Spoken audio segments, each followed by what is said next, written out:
menjelang Paskah.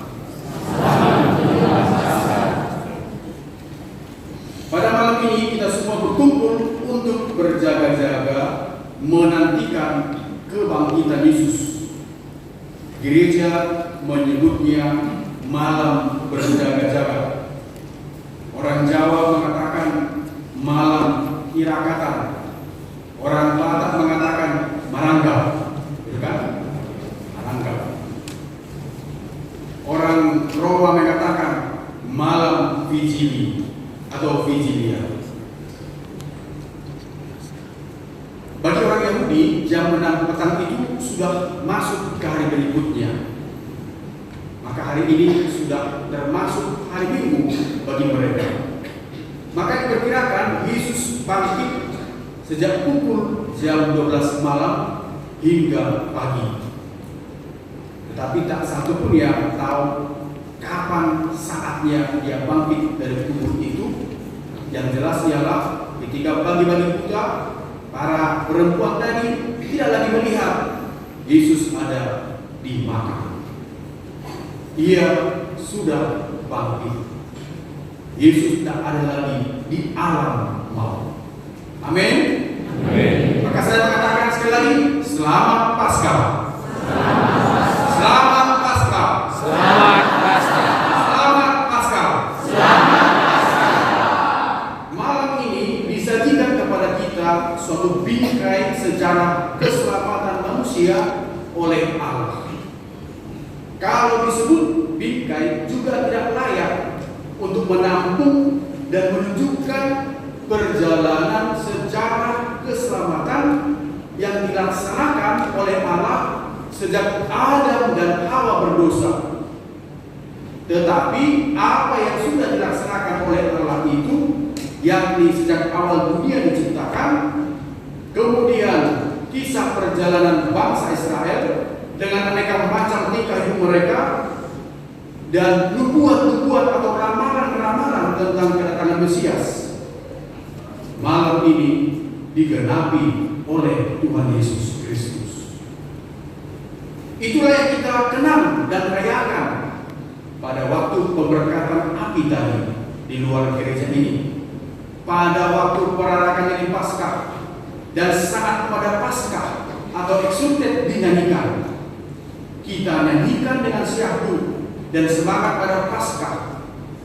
Bahkan tadi kita dengar oleh penyair rohani itu mengatakan, memang dosa Adam diperlukan agar dapat dilebur dengan wafat Kristus. Sungguh menguntungkanlah dosa. Sekali lagi dikatakan, sungguh menguntungkanlah dosa, atau sungguh ada manfaatnya berdosa. Karena kedatangan penebus yang seagung dan semulia itu telah mengusir kejahatan, membersihkan kesalahan, mengembalikan kesucian kepada orang yang berdosa, dan kegembiraan kepada manusia yang bersedih hati. Malam sungguh bahagia saat dunia dengan surga, manusia dengan Allah diperdamaikan. Malam ini kita berdamai dengan Allah. Tepuk tangan dulu buat kita semua.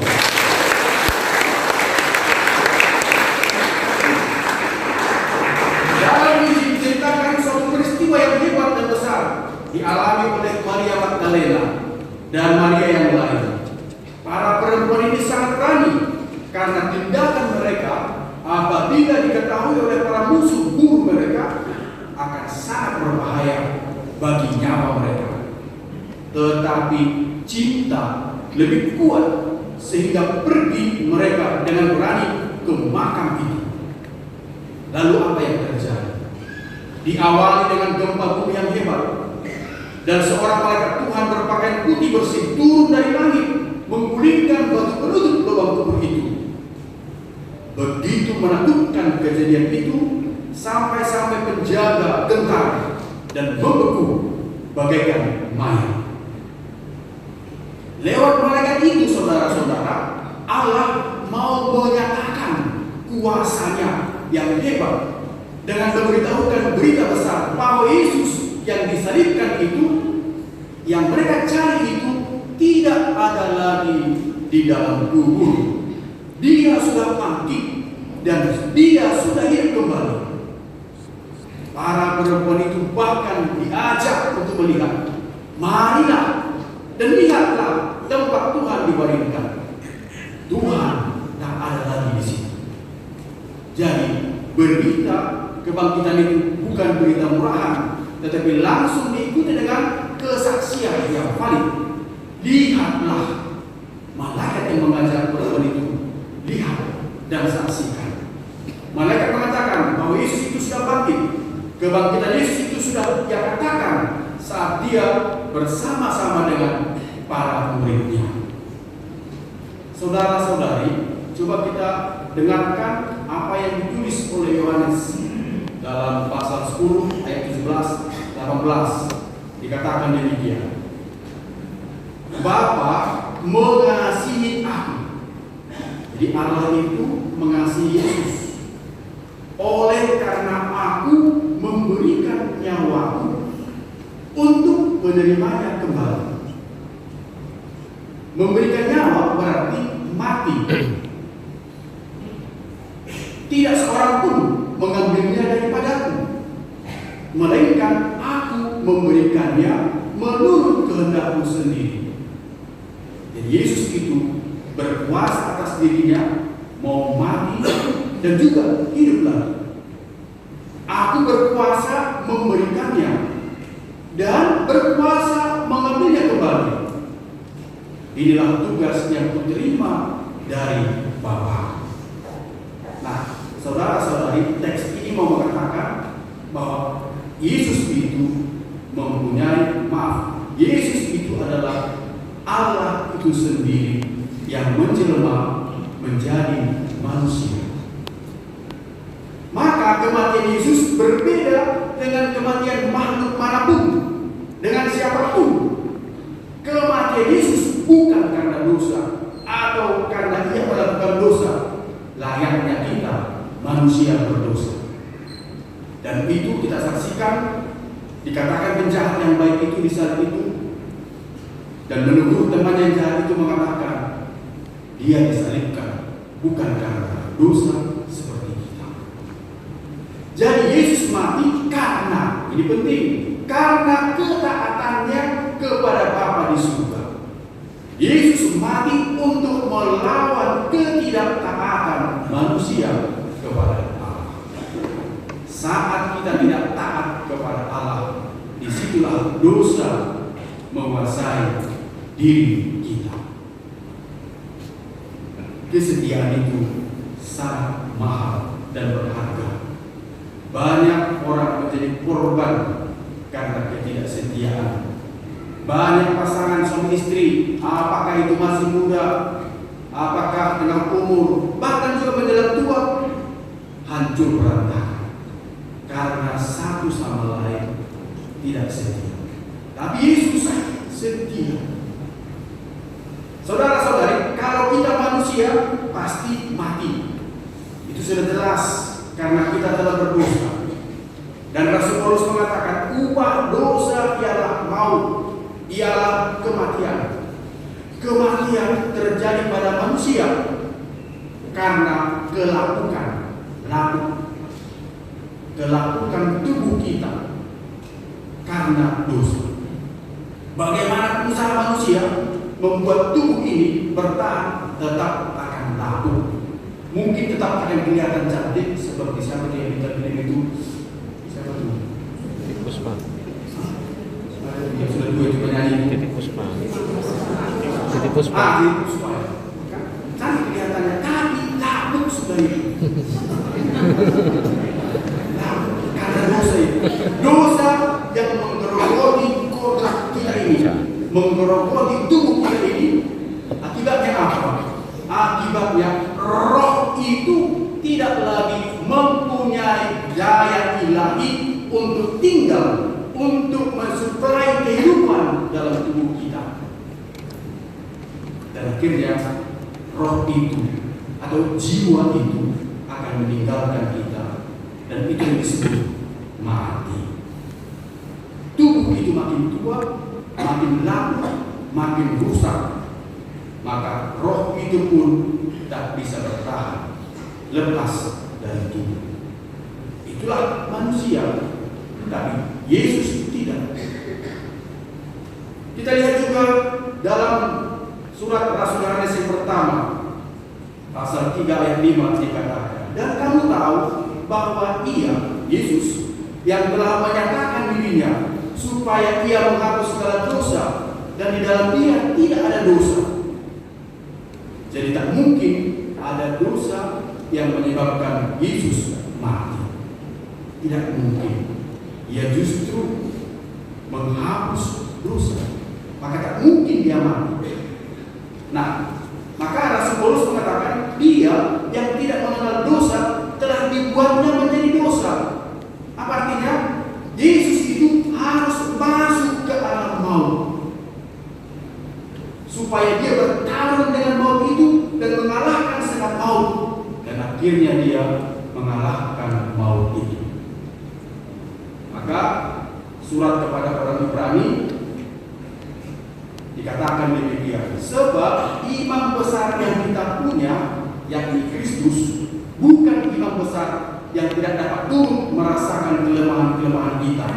Sebaliknya, sama dengan kita, Yesus pun dicobai, 3 kali dicobai, hanya Dia tidak berbuat dosa. Oleh karena itu, saudara-saudari, tidak mungkin kematian Yesus Kristus karena dosa, sebab Dia sendiri tidak berdosa. Yesus dengan kematiannya membuktikan dirinya berkuasa atas hidup dan mati oleh kuasanya sendiri. Jadi kebangkitan itu menunjukkan Dia adalah yang ilahi. Maka kalau ada yang bertanya, siapakah yang membangkitkan Yesus? Jawabannya, Dia sendiri. Dia berkuasa atas maut, tapi Dia harus masuk ke alam maut itu. Dan itu artinya pembaptisan. Pembaptisan artinya kita mati, masuk ke alam maut, tetapi pada hari ketiga dibangkitkan bersama-sama dengan Kristus.